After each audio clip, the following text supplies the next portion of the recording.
Lola et la maison maudite. Chapitre 1, tout commence. Lola vit chez Léa, une amie d'enfance. Depuis la mort brutale de ses parents, elle est seule avec son petit chiot Balou. C'est Léa qui l'a recueilli. Un nouveau départ. Viens chez moi, tu ne me dérangeras pas. Léa sourit doucement. Je suis presque jamais là de toute façon. Avec Alex, on voyage souvent pour notre travail de photographe. Lola hésite un instant, puis accepte. Elle n'a plus vraiment le choix. Léa a 20 ans. C'est son tout premier appartement. Elle est lumineuse, presque irréelle. De longs cheveux roux ondulés, des yeux vert noisette, une énergie qui rassure. Lola, elle, est différente.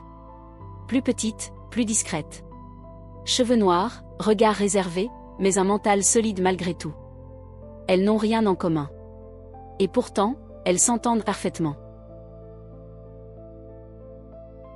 Merci Léa, sans toi je serais à la rue. Ou chez une de mes fameuses tantes. Léa rigole. Oh non, oublie cette idée. Le lendemain, Léa prépare ses affaires. Elle part en Italie avec Alex. Un magazine connu lui a demandé des photos autour du Colisée. Je suis vraiment contente pour toi. Tu vas cartonner. Léa attrape ses clés. Merci, je te laisse l'appart. Et puis Balou va avoir la belle vie ici. Balou aboie déjà en courant partout. Trop mignon. Dit Léa en riant. Je dois filer. Tu m'enverras des photos de lui. Promis. La porte se ferme. Silence. Lola regarde l'appartement vide. Pour la première fois depuis longtemps, elle est seule. Mais pas totalement. Balou court autour d'elle. Bon, au moins toi, tu ne m'abandonnes pas. Elle sourit légèrement. Mais au fond d'elle, un vide persiste. Quelques mois plus tard.